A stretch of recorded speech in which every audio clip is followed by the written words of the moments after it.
Ruhi changing room में तैयार होकर अपने झुमके खोज रही थी कि लाइट चली गई। ये देखकर रूही बोली, क्या यार, इसे भी अभी जाना था। इधर अचिंत भी वॉशरूम से निकल कर जा रहा था कि तभी उसके कदम थम गए। उसे ऐसा महसूस हो रहा था जैसा कि रूही के पास आने पर महसूस हुआ था, क्योंकि अचिंत रूही के रूम के सामने ही खड़ा था और दरवाजा थोड़ा सा खुला हुआ था, जहां से रूही साफ नजर आ रही थी। वो मिरर के सामने थी और मिरर में रूही का चेहरा आसानी से देखा जा सकता था। लेकिन जैसे ही अचिंत ने रूम की तरफ देखना चाहा, लाइट चली गई थी। इसलिए रूही ने अपने फोन की टॉर्च ऑन कर ली। फोन की लाइट में रूही का चेहरा साफ दिखाई दे रहा था। रूही अब भी अपने झुमके खोज रही थी कि तभी अचिंत की नजर रूही पर पड़ी। रूही को सादगी में ही देखा था अचिंत ने, लेकिन आज आज रूही ने परफॉर्मेंस के लिए हल्का सा मेकअप किया था, जिसमें वो कह ढा रही थी। रूही को देखकर अचिंत के कदम खुद ही रूही की तरफ बढ़ गए। रूही बेचारी इस बात से अनजान अब भी अपने काम में लगी थी। तभी पीछे से अचिंत ने रूही की कमर को अपने हाथ से पकड़ा और धीरे धीरे रूही की पेट की तरफ बढ़ा दिया। स्कर्ट की वजह से रूही का गोरा बेदाग पेट और कमर खुले हुए थे और अचिंत ने उसे जोर से पकड़कर पीछे किया, जिससे वो अचिंत के सीने से लग गई। अचिंत तो अपने होश में ही नहीं था कि वो क्या कर रहा है। बस उसका दिल जो कह रहा था वो करता जा रहा था। लेकिन रूही की हालत खराब हो गई थी। फोन की रोशनी में अचिंत का चेहरा दिखाई नहीं दे रहा था और रूही डर रही थी। रूही बोली, कौन है, छोड़ो मुझे, नहीं तो मैं चिल्ला दूंगी। लेकिन अचिंत अब भी कुछ नहीं बोल रहा था। जब रूही ने ये देखा तो अपना हाथ अचिंत को पीछे धकेलने के लिए उठाया, लेकिन जैसे ही रूही ने अपना हाथ बढ़ाया, अचिंत ने झट से उसका हाथ पकड़कर नीचे कर दिया। उसके बाद अचिंत ने अपने होठों को रूही के गाल के पास ले गया और उसके गाल को अपने होठों से रगड़ने लगा।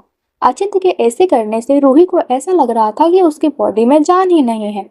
वो कुछ नहीं कर पा रही थी। फिर अचिंत अपने होठों से उसके गाल को रगड़ते हुए उसकी गर्दन पर आया और उसके नेक को अपने होठों से रगड़ने लगा। फिर उसी नेक पर से वो उसकी पीठ पर आया और उसकी पीठ को अपने होठों से रगड़ने लगा। अचिंत के होंठ जहां जहां रूही को स्पर्श कर रहे थे, रूही खुद पर ही सिमट रही थी। लेकिन अचिंत का मन तो इतने में भी नहीं मान रहा था। वो रूही को पूरी तरह से पा लेना चाहता था। इसलिए उसने उसके ब्लाउज को उसके कंधे पर से खिसका दिया और उसके कंधे पर किस करने लगा। अचिंत अभी किस कर ही रहा था कि लकी की आवाज आई, एएसएस। ये सुनकर अचिंत का ध्यान टूटा तो जल्दी से रूही के पेट पर से अपना हाथ हटा लिया और वहां से चला गया। अचिंत के जाते ही लाइट आ गई, लेकिन रूही की सांसें अब भी रुकी हुई थी। वो पसीने से भीग गई थी। तभी वहां पर स्वीटी आ गई। वो एक बैग रखते हुए बोली, रूही ये ले, मैंने तेरी ड्रेस फिक्स कर दी है, तू पहन ले। लेकिन रूही तो जैसे कुछ सुन ही नहीं पा रही थी। रूही को ऐसे देखकर स्वीटी को अजीब लगा। वो रूही के कंधे पर हाथ रख के बोली, रूही क्या हुआ। ये सुनते ही रूही तुरंत स्वीटी के गले लग के रोने लगी। ये देखकर तो स्वीटी के होश उड़ गए। वो रूही का सर सहलाते हुए बोली, रूही क्या हुआ, कुछ तो बोल रूही। ये सुनकर रूही बोली, दी वो आए थे। ये सुनकर स्वीटी बोली, कौन आया था। रूही स्वीटी से दूर होकर अपने आंसुओं को पोंछकर बोली, एएसएस। और फिर अचिंत ने क्या किया वो सब भी रूही ने स्वीटी को बता दिया। ये सुनकर स्वीटी बोली, रूही तुझे कैसे पता कि वो एएसएस ही था, कोई और भी तो हो सकता था ना। ये सुनकर रूही बोली, नहीं दी, वही थे। उनकी सांसें मेरे ऊपर इतना बोलकर वो फिर से रोने लगी। स्वीटी उसे चुप कराते हुए बोली, अब चल तू रेडी हो जा, तेरी परफॉर्मेंस है ना, भूल जा, कुछ नहीं हुआ तेरे साथ, सब ठीक है। ये सुनकर रूही ने हाँ में सर हिला दिया और तैयार हो गई। इधर अचिंत आके अपनी सीट पर बैठ गया, लेकिन वो रूही के बारे में सोच रहा था। वो खुद से बोला, मैं क्यों उसके करीब जाने से खुद को नहीं रोक पा रहा हूँ, क्यों मैं उसके लिए इतना पागल हो रहा हूँ। फिर वो खुद को शांत करके बोला, नहीं, अब मैं यहाँ और नहीं रह सकता, मैं तो उसके साथ पता नहीं क्या कर दूंगा। नहीं, ऐसे में किसी के सामने कमजोर नहीं हो सकता। इतना बोलकर उसने लकी की तरफ देखा और बोला, लकी मुझे यहाँ से जाना है। ये सुनकर लकी ने हाँ में सर हिला दिया और अचिंत भी उठ गया। लेकिन जैसे ही वो जाने लगा कि तभी रूही का नाम अनाउंस हुआ। रूही का नाम सुनते ही अचिंत ने आंखें बंद कर ली और फिर से अपनी सीट पर बैठ गया। ये देखकर लकी को बहुत अजीब लगा और तभी स्टेज के पर्दे साइड हो गए। रूही सब की तरफ पीट कर अपने हाथों को ऊपर करके खड़ी थी। उसने लाइट येलो कलर की वही ड्रेस पहनी थी जो दीपिका पादुकोण ने मनवा लागे गाने में पहनी थी, लेकिन वो बहुत खूबसूरत लग रही थी। इधर चेंजिंग रूम में सब अपसेट थे क्योंकि गोविंद अभी तक नहीं आया था। तभी स्वीटी बोली, अगर पार्टनर नहीं होगा तो मेरी रूही की परफॉर्मेंस खराब हो जाएगी, कुछ तो करना होगा। अब इतनी जल्दी पार्टनर कहाँ से लाए। ये सुनकर श्रेया बोली, मेरे पास एक पार्टनर है मेरी रूही के लिए। ये सुनकर तन्वी अपना नाखून चबाते हुए बोली, कौन है। ये सुनकर श्रेया मुस्कुराने लगी। इधर अचिंत रूही को देखकर अपनी पलके तक झपकाना भूल गया था। वो बहुत ज्यादा खूबसूरत लग रही थी इस ड्रेस में। और फिर रूही का परफॉर्मेंस शुरू हुआ। गाना बजा, मनवा लागे। रूही सच में बहुत अच्छा डांस कर रही थी और अचिंत कभी रूही की आंखों को देखता तो कभी लिपसिंग करते होठों को देखता, जिसको देखकर अचिंत खुद पर बहुत मुश्किल से कंट्रोल कर रहा था। वो बार बार अपनी जीभ को अपने होठों पर फेर रहा था। इधर अब रूही को पार्टनर की जरूरत थी, लेकिन कहीं कोई दिखाई नहीं दे रहा था कि तभी स्टेज पर तन्वी पूरा शाहरुख खान के गेटअप में आ गई और रूही के साथ डांस करने लगी। तन्वी को देखकर एक बार के लिए रूही कंफ्यूज हो गई, लेकिन फिर वो अपने परफॉर्मेंस पर ध्यान देने लगी। रूही डांस कर रही थी कि तभी शरद और उसके दोस्त आ गए और अचिंत के पीछे वाली सीट पर बैठ गए। तभी शरद बोला, यार ये कौन बन गया रूही का पार्टनर? हमने तो साले गोविंद को भगा दिया था जिससे मैं रूही को टच कर सकूं, मैं पार्टनर बनूं रूही का, लेकिन ये कौन आ गया? ये सुनकर सचिन बोला, कोई नहीं यार, परफॉर्मेंस के बाद उठा लेंगे, आज देखते हैं कैसे बचेगी। सब लोग जा चुके थे, अब इसे बचाने वाला कोई नहीं है। अब मुझे खुद से दूर करके दिखाए, आज देखते हैं कि कैसे हाथ लगाने नहीं देती है। फिर निखिल बोला, कोई नहीं यारो, अभी फिलहाल इसका परफॉर्मेंस देखकर एंजॉय करते हैं। वो लोग तो अपनी धुन में मस्त थे, लेकिन ये नहीं जानते थे कि अब वो सब किसी की नजरों में आ चुके हैं। और वो कौन हो सकता है? हमारी रूही के दीवाने अचिंत सिंह शेखावत। ये सुनकर अचिंत का दिमाग गर्म हो गया और बस एक नजर लकी को देखा तो लकी ने सिर्फ हाँ में सर हिला दिया। इधर रूही और तन्वी का डांस चल रहा था। अचिंत रूही को देखने का एक पल भी मिस नहीं करना चाहता था, तो वो फिर से रूही की तरफ देखने लगा और तभी तन्वी आगे आके रूही की कमर पर हाथ रखकर डांस करने लगी। ये देखकर अचिंत खुद से बोला, ये है कौन जो रूही से इतना चिपक रहा है? कोई भी हो, बस कल का सूरज इसे नसीब नहीं होगा। बेचारी तन्वी इस बात से अनजान, वो तो अपने दोस्त की मदद कर रही थी। फिर रूही तन्वी का फेस अपने हाथों में भरकर डांस करने लगे। ये देखकर अचिंत खुद से फिर बोला, ये कुछ ज्यादा ही इस लड़के से चिपक रही है, कहीं ये भी तो इससे पसंद नहीं करती है।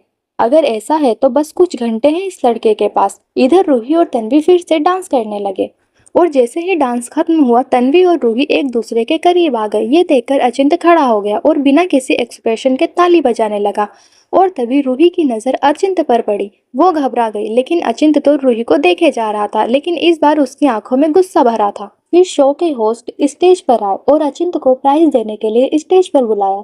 अचिंत खड़ा होकर मंच पर गया और बारी बारी से सबको पुकार कर देने लगा, लेकिन वो किसी को कॉन्ग्रेचुलेट नहीं कर रहा था। वो सिर्फ प्राइज देकर अपना चेहरा दूसरी तरफ घुमा लेता था। फिर फर्स्ट प्राइज वाले का नाम अनाउंस किया गया। वो कोई और नहीं, रूही थी, लेकिन वो अचिंत से प्राइज नहीं लेना चाहती क्योंकि वो जानती थी कि अचिंत एक घटिया इंसान है। लेकिन फिर भी स्टेज पर तो उसे जाना ही था। वो अपनी नजर झुका के स्टेज पर जाने लगी क्योंकि वो अचिंत को देखना भी नहीं चाहती थी। उसे ऐसे आते हुए देखकर अचिंत खुद से बोला, इतना एटीट्यूड, वो भी एएसएस के सामने। मुझे देखने के लिए सब पागल रहते हैं और तुम मुझे एटीट्यूड दिखा रही हो। फिर रूही अचिंत के बगल में आ गई। उसे देखते हुए अचिंत ने उसे पुरस्कार दिया तो रूही होस्ट की तरफ देख के बोली, सर मैं चाहती हूँ कि मेरा प्राइज ऐसे लोगों को मिले जिसको जरूरत है। ये सुनकर होस्ट बोले, क्या मतलब रूही? ये सुनकर रूही ने सामने इशारा किया तो कुछ बच्चे खड़े थे जो देखने में बहुत गरीब लग रहे थे। रूही ने सबको स्टेज पर बुलाया और बोली, मेरा प्राइज ये बच्चे लेंगे। ये सुनकर तो अचिंत का माथा ही ठनक गया। वो कैसे भी करके रूही को टच करना चाहता था, लेकिन अब कैसे? फिर अचिंत ने बच्चों की तरफ पुरस्कार बढ़ा दिया। बच्चे खुश हो गए और रूही को धन्यवाद बोलकर चले गए। फिर रूही जाने लगी तो अचिंत एटीट्यूड के साथ अपना हाथ आगे बढ़ाकर बोला, कांग्रेचुलेशन मिस रूही सिंघानिया। ये सुनकर रूही ने पहले अचिंत को देखा और फिर उसने अपना हाथ जोड़ लिया और बोली, थैंक्स। इतना बोलकर रूही वहां से चली गई। रूही को ऐसे देखकर अचिंत खुद से बोला, बहुत एटीट्यूड है ना तुम में। तुमने अचिंत सिंह शेखावत के गुरूर को ललकारा है। शायद तुम्हें एएसएस की ताकत का अंदाजा नहीं है। इतना बोलकर वो जल्दी से वहां से चला गया। इधर खनक अपने चेंजिंग रूम में आई तो स्वीटी उसे गले लगकर बोली, ओ मेरी जान, तूने तो कमाल ही कर दिया। और तन्वी ने भी। वैसे वो है कहाँ? ये सुनकर श्रेया बोली, हाँ यार, परफॉर्मेंस के बाद से दिख ही नहीं रही है ये लड़की। ये सुनकर रूही परेशान हो गई और स्वीटी की तरफ देख के बोली, दी आपको तो पता है ना कि कितनी देर हो चुकी है और तन्वी हमसे मिले बिना नहीं जा सकती। आप प्लीज श्रेया को लेकर जाओ, मैं अभी आती हूँ। ये सुनकर रूही जाते हुए बोली, आप मेरी टेंशन मत लो, आप श्रेया को लेकर जाओ, मैं तन्वी को लेकर आ जाऊंगी। इतना बोलकर रूही वहां से हवा की तरह निकल गई। उसे ऐसे देखकर स्वीटी बोली, इस लड़की को डर नहीं लगता, पागल कहीं की। इतना बोलकर वो श्रेया को लेकर चली गई। रूही अभी रोड पर निकली ही थी कि तभी उसके सामने अचिंत की कार आ गई। ऐसे अचानक अचिंत की कार को देखकर रूही घबरा गई। अबे ओए, काली कार ले ली है तो क्या आंखों पर काली पट्टी भी बांध ली है? दिखाई नहीं देता है क्या? ये सुनकर अचिंत ने अपनी कार का ग्लास डाउन किया और बिना रूही की तरफ देखे बोला, मुझे लगा कि तुम्हें मदद की जरूरत है अपने दोस्तों को खोजने के लिए। ये सुनकर रूही की आंखें बड़ी हो गई। वो खुद से बोली, कहीं तन्वी इसके पास तो नहीं? वो जल्दी से आगे आकर बोली, कहाँ है वो? प्लीज उसे छोड़ दो। ये सुनकर अचिंत बोला, कार में बैठो। रूही को अभी सिर्फ और सिर्फ तन्वी की चिंता थी, तो वो जल्दी से अचिंत की कार में बैठ गई। कुछ वक्त बाद अचिंत की कार एक बहुत बड़े फार्म हाउस में थी। ये वही जगह थी जहाँ अचिंत सबको सजा देता था। फिर वो बाहर आया और रूही को भी अंदर ले गया और सामने का नजारा देखकर तो रूही के होश ही उड़ गए। सामने तन्वी शाहरुख खान के गेटअप में वैसे ही कुर्सी पर बंधी हुई थी। उसके मुंह पर पट्टी बांधी गई थी।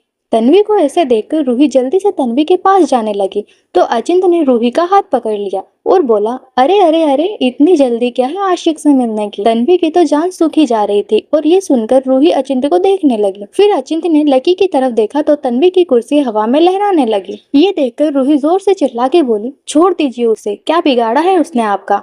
ये सुनकर अचिंत रूही के पास आते हुए बोली, देखो मुझे घुमा फिरा के बात करने की आदत नहीं है, तो मैं साफ साफ कहता हूँ। फिर वो रूही के गालों पर अपनी उंगलियां फेरते हुए बोला, अगर तुम अपने दोस्त की जान बचाना चाहती हो तो जो मैं बोलूंगा वो तुम्हें करना पड़ेगा। फिर ये सुनकर रूही अचिंत से दूर होकर बोली, क्या करना होगा मुझे? ये सुनकर अचिंत ने सबको दूर किया और सामने से एक कैमरामैन आया। उसे देखते ही अचिंत ने रूही की कमर को कस के पकड़ा और अपने करीब कर लिया। ये देखकर रूही अचिंत से दूर होकर बोली, ये क्या कर रहे हैं आप? ये सुनकर अचिंत ने रूही को कोई जवाब नहीं दिया और तन्वी की तरफ देखा। जैसे ही अचिंत ने तन्वी की तरफ देखा, उसकी कुर्सी के नीचे आग लग गई और तन्वी की कुर्सी नीचे आने लगी। ये देखकर रूही जोर से चिल्लाकर बोली, नहीं नहीं नहीं, प्लीज प्लीज कुछ मत करना उसको। तन्वी को ऐसे देखकर रूही अचिंत के पास आके अपना चेहरा दूसरी तरफ करके बोली, आप जो चाहते हैं मैं वो करूंगी, बस आप उसे कुछ मत कीजिए। ये सुनकर अचिंत ने अपने हाथों से रूही का चेहरा अपनी तरफ किया और बोला, ये लिया ना तुमने सही फैसला? इतना बोलकर अचिंत अपने पास रखी कुर्सी पर बैठा और रूही को खींचकर अपने गोद में बैठा लिया। रूही अपना सर झुकाए हुए थी क्योंकि वो अचिंत का चेहरा नहीं देखना चाहती थी और उसके ऐसे रहने से उसके बाल उसके और अचिंत के बीच में आ रहे थे। लेकिन अचिंत ने अपने हाथों से रूही के बालों को पीछे कर दिया और कैमरामैन की तरफ देखने लगा। फिर कैमरामैन ने तस्वीर ली। फिर अचिंत ने रूही के गालों को अपने होठों से टच किया तो रूही ने अपना चेहरा दूसरी तरफ करके अपनी आंखें बंद कर ली। अब अचिंत खड़ा हुआ और रूही को अपने आगे खड़ा किया और उसके कमर को पकड़कर खड़ा हो गया। अचिंत ये सब करते जा रहा था और कैमरामैन पिक्चर्स ले रहा था। जब बहुत सारी ऐसी तस्वीर हो गई तो अचिंत रूही की होठों को देखकर बोला, अब एक लास्ट। इसके पहले कि अचिंत रूही को रोकती, अचिंत ने रूही को कस के पकड़ा और उसके होठों को रूही के होठों से जोड़कर उसे किस करने लगा। रूही को समझ नहीं पा रही थी, वो बस अचिंत को खुद से दूर करना चाहती थी, लेकिन अचिंत ने उसके दोनों हाथों को पकड़कर पीछे उसकी पीठ से लगा दिया था, जिससे रूही थोड़ी टेढ़ी हो गई थी और अचिंत अपने होठों का पूरा जोर रूही के होठों पर दे रहा था। तन्वी भी ये देखकर शॉक्ड थी कि जो अचिंत सिंह शेखावत किसी की तरफ देखता भी नहीं था, वो रूही के साथ ये सब करने के लिए पागल हो रहा था। कुछ वक्त बाद जब अचिंत ने रूही को छोड़ा तो उसकी आंखों में आंसू आ गए थे। ये देखकर अचिंत उसके होंठ पर अपनी उंगली फेरने लगा, लेकिन तभी रूही ने उसका हाथ झटककर अपना चेहरा दूसरी तरफ कर लिया। ये देखकर अचिंत का क्रोध बढ़ गया और वो रूही की तरफ देखते हुए बोला, कल सुबह कॉलेज में ये सब पिक्चर्स लग जानी चाहिए और जल्दी से इसका भी काम तमाम करो। ये उसने तन्वी के लिए कहा था। ये सुनकर रूही और तन्वी दोनों के होश उड़ गए। ये सुनकर रूही की आंखों में खून उतर आया और वो अचिंत को देखने लगी। फिर वो चिल्लाकर बोली, आखिर मेरी दोस्त की गलती क्या है? क्यों कर रहे हैं आप ऐसा? ये सुनकर अचिंत बड़े ही स्टाइल में बोला, ओह मैं तो बताना ही भूल गया, ये तुम्हें स्टेज पर बार बार टच कर रहा था, खुद को सच में ARK समझ रहा था, कैसे तुम्हारी हॉट कमर को बार बार हाथ लगा रहा था। फिर अचिंत रूही की बॉडी के हर पार्ट को टच करके बोला, यहाँ टच कर रहा था ना, ऐसे है ना? ये सुनकर रूही कंफ्यूज थी कि आखिर तन्वी से किस तरह की समस्या हो सकती है और वो रूही के लिए ये सब क्यों बोल रहा है। और तभी तन्वी की कुर्सी आग की तरफ आने लगी। ये देखकर रूही जोर से चिल्लाकर बोली, नहीं नहीं नहीं, प्लीज मेरी दोस्त को छोड़ दो। लेकिन अचिंत अपने आगे किसी की कहाँ सुनता था, लेकिन रूही को तो कैसे भी करके तन्वी को बचाना था, तो वो भागकर आग के पास जाने लगी, लेकिन अचिंत ने उसे कमर से पकड़कर खुद से चिपका लिया। रूही की आंखों में आंसू थे और तन्वी आग में जाने वाली थी। ये देखकर रूही रोते हुए बोली, प्लीज मेरी तन्वी को छोड़ दो प्लीज। तन्वी का नाम सुनकर अचिंत के होश उड़ गए और वो रूही को पकड़कर उसका चेहरा अपनी तरफ करके बोला, क्या कहा तुमने? तन्वी ये एक लड़की है? ये सुनकर रूही चिल्लाकर बोली, हाँ ये मेरी तन्वी है जिसने मेरी मदद करने के लिए ये सब किया और आप उसके साथ ये सब। इतना बोलकर रूही फिर से रोने लगी। ये देखकर अचिंत ने हाथ दिखाया तो तन्वी की कुर्सी आग पे से ऊपर ले लिया गया और फिर जैसे ही तन्वी को फिर से नीचे किया गया, रूही खुद को छुड़ाकर तन्वी के पास गई और उसे खोलने लगी। लेकिन आग की वजह से तन्वी थोड़ी झुलस गई थी और बेहोश हो गई थी। ये देखकर रूही पलटकर अचिंत को देखते हुए बोली, सच, आप एक शैतान हैं। अगर ये एक लड़का होती तो क्या आप इसे मार देते, सिर्फ मुझे टच करने के लिए? ऐसे तो मेरे साथ कोई और डांस करने वाला था। सबको अपनी तरह समझा है क्या कि सब घटिया होते हैं? फिर वो तन्वी का चेहरा अपने हाथ में भरकर बोली, ये मेरी तन्वी कहती थी, हे एसेस, चाहे जैसे भी हो लेकिन किसी लड़की की तरफ आंख उठा के नहीं देखते। लेकिन आज इसका भ्रम टूट गया होगा। आपने जो कुछ भी मेरे साथ किया, इसके बाद आपका असली चेहरा मेरे सामने आ गया। ये सुनकर भी अचिंत बिना किसी एक्सप्रेशन के खड़ा था। फिर वो बोला, मुझे किसी के सामने खुद को साबित करने की जरूरत नहीं है। मैं जैसा भी हूँ ठीक हूँ। लेकिन रूही पर अचिंत की बातों का कोई असर नहीं हो रहा था। वो तन्वी को अपने साथ कैसे भी करके ले जा रही थी। तभी अचिंत फिर से बोला, वैसे किसी और के भी दर्शन कराने थे तुम्हें? ये सुनकर रूही के कदम रुक गए और वो तन्वी को लेकर पलट गई और सामने खड़े लोगों को देखकर रूही चौंक गई। सामने शरद, निखिल और सचिन थे, जिन्हें बहुत बेरहमी से मारा गया था और उनके पूरे बदन पर किसी एनिमल के काटने और नोचने के निशान थे। उनकी हालत इतनी बुरी थी कि रूही से देखा भी नहीं जा रहा था, तो वो बिना कुछ बोले जल्दी से वहां से निकल गई। रूही का घर। रूही जब घर आई तो सब सो चुके थे, लेकिन स्वीटी, रोहन और राहुल नहीं। रूही ने जब अपने रूम की लाइट ऑन की तो सामने रोहन और राहुल स्वीटी के साथ बिस्तर पर बैठे थे। ये देखकर रूही ने पहले खुद को नॉर्मल किया और नॉर्मल टोन में बोली, क्या बात है दी, भैया आप सब एक साथ? आप लोग सोए भी नहीं? ये सुनकर रोहन रूही को अपने पास बैठाकर बोला, हाँ मैं अपनी बहन से मिलने आया था, क्योंकि कल तू नासिक जा रही है ना स्वीटी के साथ। ये सुनकर रूही शॉक्ड हो गई और बोली, लेकिन क्यों भैया, ऐसे अचानक किसने कहा? मुझे पता भी नहीं चला। ये सब प्लान कब हुआ? ये सुनकर राहुल बोला, अब चुप हो जा मेरी बोलन मशीन। अब तू ही बोलती रहेगी तो हम सब तुझे कैसे बताएंगे कि क्यों जा रही है तू? ये सुनकर रूही चुप हो गई तो रोहन बोला, देख रूही, बुआ जी की तबीयत बहुत खराब है और उनके पास कोई नहीं है जो उनकी देखभाल कर पाए, तो तू और स्वीटी कल सुबह की ट्रेन से नासिक जा रहे हो। ये सुनकर रूही बोली, तो दी को भेज दो ना, मेरा कॉलेज है। ये सुनकर राहुल बोला, यार तू समझ नहीं रही है, ये स्वीटी तेरे बिना नहीं जाएगी और फिर बुआ जी तुझे बहुत याद कर रही हैं। ये सुनकर रूही को अजीब लग रहा था, लेकिन फिर भी उसने अपना सर हाँ में हिला दिया। फिर सब अपने अपने रूम में चले गए। राहुल और रोहन को सुकून था कि उन्होंने रूही को मना लिया और उसे शक भी नहीं होने दिया कि अचिंत के डर से वो रूही को नासिक भेज रहे हैं। रूही भी ये सोचकर सो गई कि कुछ दिनों के लिए अचिंत को नहीं देखेगी। लेकिन ये कितना सही होने वाला था वो तो महादेव ही जाने। सुबह का वक्त। रूही और स्वीटी घर से निकल रहे थे। बाहर जाके जल्दी से दोनों ने सबका आशीर्वाद लिया और राहुल और रोहन के साथ रेलवे स्टेशन के लिए निकल गए। इधर हरिकांत जी और हरिश्चंद्र जी थोड़े शांत हो गए थे, क्योंकि अचिंत को देखकर सबके दिल में रूही के लिए डर बैठ गया था। वो सोच रहे थे कि शायद रूही कुछ दिनों के लिए यहाँ से चली जाएगी तो अचिंत के दिमाग से निकल जाएगी और फिर वो अचिंत सिंह शेखावत है, उसके पास हजारों काम है, वो रूही को क्यों याद करेगा। इधर रोहन और राहुल ने स्वीटी और रूही को ट्रेन में बिठा दी। अब वो दोनों भी शांत हो गए थे। रोहन को लग रहा था कि उसने अपनी बहन को सुरक्षित कर दिया था, लेकिन अब आगे क्या होने वाला था वो कोई नहीं जानता था। इधर रूही भी नासिक जा रही थी। ट्रेन की खिड़की के पास बैठकर वो सोच रही थी कि शायद कुछ दिन वो यहाँ से दूर रहेगी तो अचिंत ने जो कुछ भी किया उसके साथ वो भूल जाएगी और फिर से नॉर्मल हो जाएगी। लेकिन वो नहीं जानती थी कि उसका सुकून भी बस कुछ वक्त के लिए है। उसकी लाइफ में अचिंत नाम का तूफान आ गया है और वो इतनी आसानी से उसका पीछा नहीं छोड़ने वाला है। यही सब सोचते हुए रूही खिड़की पे अपना सर रख के सो गई। खिड़की से आती हवा उसके चेहरे को टच कर रही थी, जिससे रूही को सुकून मिल रहा था।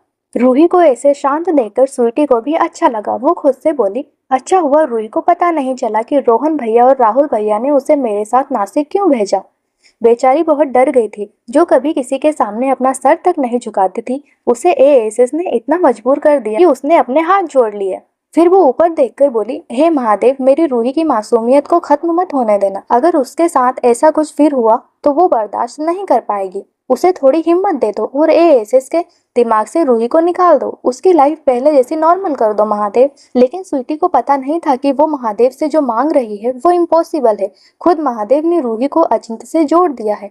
कुछ घंटे में स्वीटी और रूही नासिक पहुंच गए। स्वीटी ने देखा रूही अब भी बच्चों की तरह सो रही थी। स्वीटी रूही को जगाकर बोली, रूही आ गए हम, उठ जाओ। स्वीटी की आवाज सुनकर रूही ने अपनी आंखें खोली और अंगड़ाई लेते हुए बोली, दी आ गए क्या हम? मोहित आया है क्या हमें लेने? ये सुनकर स्वीटी बैग लेते हुए बोली, चल ट्रेन से नीचे जाएंगे, तब पता चलेगा ना। फिर दोनों अपना अपना लगेज लेकर ट्रेन से उतर गई और तभी पीछे से आवाज आई, रूही स्वीटी मैं यहाँ हूँ यहाँ।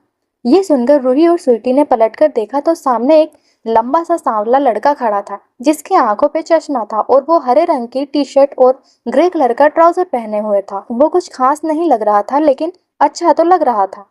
लेकिन रूही को देखकर इसकी नजरें रूही पे से हट ही नहीं रही थी। वो रूही और स्वीटी के पास आकर बोला, हेलो मैं मोहित, तुम दोनों को याद है ना। ये सुनकर स्वीटी तो हल्के से मुस्कुरा दी लेकिन रूही ने मुंह बना लिया और अपना चेहरा दूसरी तरफ करके धीरे से बोली, हाँ तुम्हें कैसे भूल सकते हैं, बचपन में तुम ही तो थे जो हम सबके हिस्से का खाना भी खा जाया करते थे।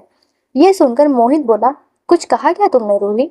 ये सुनकर रूही अपने दांत दिखाते हुए बोली, बचपन में तो सर के पास खड़े होकर चिल्लाना पड़ता था, तब भी तुम नहीं सुनते थे, आज तो बड़ा कान लगाकर सुन रहे हो। ये सुनकर मोहित मुस्कुरा दिया और बोला, बचपन में भी तुम तीखी मिर्ची थी और आज भी, लेकिन अब होट हो गई हो। ये सुनकर रूही बोली, हाँ ये तो है, लेकिन बच के रहना, कहीं ये हॉटनेस तुम्हें जला ना दे। स्वीटी ने जब देखा कि बात ज्यादा आगे बढ़ रही है तो वो बीच में आके बोली, अब बस भी करो तुम दोनों, अब बाकी की बात घर होगी, अब घर चलें। ये सुनकर मोहित ने हाँ में सर हिला दिया तो रूही ने मोहित को अपनी जीभ दिखाकर इरिटेट कर दिया। ये देखकर स्वीटी खुद से बोली, चलो मोहित की वजह से ही सही, लेकिन मेरी रूही थोड़ी नॉर्मल तो हुई। फिर सब घर पहुंचे तो बुआ जी रूही और स्वीटी को देखकर बहुत खुश हुई और बोली, आओ मेरे बच्चों, कितना वक्त हो गया था तुम सबको देखे, तुम सबसे मिले। बुआ जी को देखकर रूही और स्वीटी उनके गले लग गई और हल्की सी मुस्कुराकर बोली, बुआ जी आपको देखकर हमें भी बहुत खुशी हुई, बहुत दिन बाद आए हैं, आपके हाथों का खाना खाएंगे और खूब मजे करेंगे। ये सुनकर बुआ जी खुश हो गई और बोली, हाँ तुम सब जाओ फ्रेश हो जाओ, मैं खाना लगाती हूँ। ये सुनकर स्वीटी और रूही ताज़ा होने के लिए चली गई लेकिन मोहित की नजर तो अब भी रूही पर ही थी। वो खुद से बोला, यार सोचा नहीं था कि इतनी ज्यादा खूबसूरत हो जाएगी, बचपन में थी लेकिन अब तो कयामत हो गई है, कुछ करना पड़ेगा। इतना बोलकर वो भी अपने रूम में चला गया। कुछ वक्त बाद सब लोग खाने की मेज पर आए और खाना खाने लगे तो स्वीटी रूही का मूड चेंज करने के लिए बुआ जी की तरफ देख के बोली, बुआ जी यहाँ पर ऐसा कुछ है जहाँ पर हम घूमने जा सकते हैं।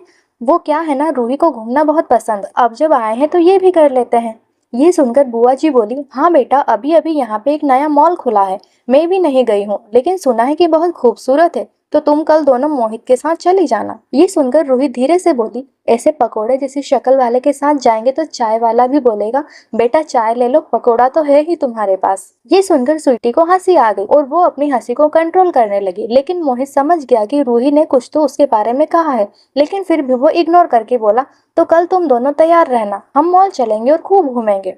ये सुनकर स्वीटी ने हाँ में सर हिला दिया लेकिन रूही के दिमाग में कुछ और ही चल रहा था। वो धीरे से स्वीटी के कान में बोली, मैं तो इसके साथ नहीं जाने वाली, आप देखती जाओ इसके साथ मैं क्या करती हूँ। ये सुनकर स्वीटी शॉक्ड हो गई, ऊपर देखकर खुद से बोली, हे महादेव, अब आप ही मोहित को बचा सकते हैं रूही से। फिर सब अपने अपने रूम में सोने के लिए चले गए। रात का वक्त एएसएस मेंशन। अचिंत्य अपने सोफे पर बड़े ही स्टाइल से बैठा था और उसके पास करीब 10 आदमी खड़े थे और लकी उसके बगल में खड़ा था। बहुत देर चुप रहने के बाद अचिंत्य खड़े होकर बोला, अच्छा तो रूही न तो कॉलेज में थी, न घर में थी, न म्यूजियम में, न डांस क्लास में, न मार्केट में और ना ही अपनी किसी दोस्त के घर, तो आखिर रूही गई तो गई कहाँ। सब लोग अपना सर झुकाकर खड़े थे और अचिंत्य के डर से थर थर कांप रहे थे। आज अचिंत्य क्या करने वाला था ये किसी को नहीं पता था। फिर वो लकी की तरफ देख के बोला, सुबह तक रूही के पास जाने का इंतजाम करो, मुझे रूही को देखना है, उससे मिलना है। फिर उसने अपने एक नौकर को बुलाया। उसके हाथ में ट्रे में कुछ दूध के ग्लास थे जिनको देखकर अचिंत्य अपने सामने खड़े आदमियों को देखकर बोला, अगर चाहते हो कि तुम जिंदा रहो तो एक सांस में ये पीना होगा। सब जानते थे कि अचिंत्य एक शैतान है और अचिंत्य से दया की उम्मीद करना बेकार है। सबको तो बहुत बुरी सजा मिलती थी लेकिन उन्हें अचिंत्य एक आसान सजा दे रहा था, तो बिना सोचे समझे सब एक सांस में दूध पीने लगे। लेकिन तभी उन्हें समझ आया कि दूध बहुत ज्यादा गर्म है और वो सब नहीं पी पाएंगे। ये देखकर अचिंत्य बोला, अब मैंने एक मौका तुम सबको दिया था लेकिन अब तुम्हारी किस्मत ही बुरी है लगता है। इतना बोलकर उसने अपने एक आदमी की तरफ देखा तो वो सबको लेकर टॉर्चर रूम में चला गया। सबके जाने के बाद अचिंत्य खुद से बोला, तुमने मुझसे दूर जाकर बहुत बड़ी गलती की है रूही, अब तुम देखो मैं क्या करता हूँ, आ रहा हूँ मैं रूही, इंतजार करना मेरा। इतना बोलकर अचिंत्य अपने मेंशन की तरफ चला गया। अचिंत्य को ऐसे देखकर लकी अपसेट था। वो खुद से बोला, पता नहीं रूही के साथ क्या होने वाला है। ये एएसएस भी ना पता नहीं कब समझेंगे कि इन्हें प्यार हो गया है रूही से। Love at first side and one sided love. इतना बोलकर वो भी अपने रूम में चला गया। सुबह का वक्त नासिक, रूही की बुआ का घर। रूही उछल कूद कर रही थी, आज उसे मॉल जो जाना था कि तभी स्वीटी आई और बोली, ओए मेरी उड़न परी, क्या सोचा है तूने मोहित को घर पर छोड़ने का प्लान? ये सुनकर रूही डेविल स्माइल के साथ बोली, दी बस देखती जाओ। ये सुनकर स्वीटी खुद से बोली, पता नहीं क्या होगा मोहित के साथ। और तभी बुआ जी और मोहित आ गए। मोहित को देखकर रूही बोली, चलना नहीं है? मैं और दी तो कब से तैयार है और तुम पता नहीं कहाँ हो। ये सुनकर मोहित भी खुश होकर बोला, हाँ आता हूँ। इतना बोलकर मोहित अपने रूम की तरफ चला गया तो स्वीटी फिर से रूही से धीरे से बोली, बता ना क्या किया है तूने, मुझसे रहा नहीं जा रहा है। ये सुनकर रूही मुस्कुराते हुए बोली, ओके बताती हूँ। मैंने उसके सारे कपड़े गीले कर दिए हैं, जब कपड़े ही नहीं होंगे तो पहनेगा क्या? ये सुनकर स्वीटी की आंखें बड़ी हो गई, लेकिन सामने देखकर तो उसकी आंखें और बड़ी हो गई। ये देखकर रूही गुरूर से बोली, हो गई ना शॉक्ड? स्वीटी बोली, सामने देख, तो भी शॉक्ड हो जाएगी। ये सुनकर रूही ने भी सामने देखा तो उसका मुंह खुला का खुला रह गया। मोहित ब्लू शर्ट और सफेद पैंट के साथ बहुत अच्छा लग रहा था। वो रूही के पास आकर बोला, चले? मोहित की आवाज सुनकर रूही होश में आई और तभी स्वीटी रूही के कान में बोली, यार अब क्या करेंगे, ये तो जोंक की तरह चिपका रहेगा। ये सुनकर रूही बोली, दी ये कैसे हुआ? और तभी मोहित बोला, वो ये कपड़े मुझे किसी ने तोहफे में दिए थे, कैसा लग रहा हूँ मैं रूही?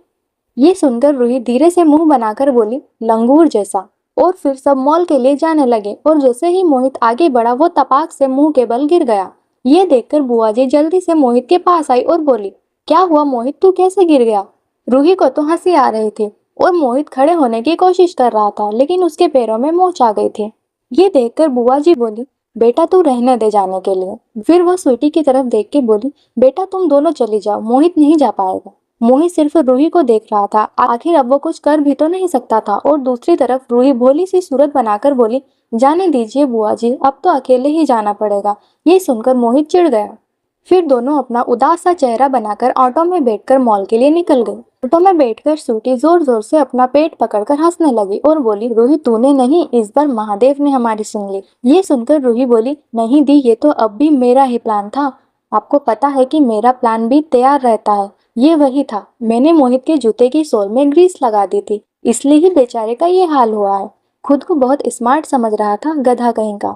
इतना बोलकर फिर से हंसने लगी। रूही को हंसते हुए देखकर स्वीटी को भी अच्छा लग रहा था, लेकिन ना ही रूही को और ना ही स्वीटी को पता था कि आज के बाद रूही की ये हंसी उसके चेहरे पर कभी आएगी भी या नहीं। फिर दोनों मॉल पहुंच गए। देखने में मॉल बाहर से ही बहुत खूबसूरत लग रहा था। उसे देखते हुए रूही स्वीटी को पकड़कर उछलते हुए बोली, वाह दी, ये तो गजब का है। I am so excited to go in. हाँ तो चल तो रही हूँ, अब चल पागल कहेंगी। इतना बोलकर स्वीटी और रूही मॉल में चले गए। रूही अपने ही धुन में थी और स्वीटी हर जगह सब कुछ देख रही थी। और तभी रूही की एक नजर पिंक कलर की साड़ी पर गई तो वो स्वीटी से बोली, दी आप यहीं रहना, मैं जरा आती हूँ। स्वीटी एक रेड कलर का दुपट्टा देखते हुए बोली, रूही जल्दी आना। ये सुनकर रूही हाँ में सर हिलाकर साड़ी की तरफ बढ़ गई। साड़ी की खूबसूरती देखकर रूही की आंखों में चमक आ गई। वो बहुत खुश हो गई और खुद से बोली, मुझे ये बड़ी अच्छी लग रही है, देखती हूँ कीमत क्या है। लेकिन कीमत देखकर तो रूही का मुंह लटक गया। वो ऊपर देखकर बोली, हे महादेव, आप हमेशा मेरे साथ ही ऐसा क्यों करते हैं? अब ये साड़ी भी 20 लाख की होनी थी, इतने में मैंने बचपन से लेकर आज तक के कपड़े नहीं पहने होंगे।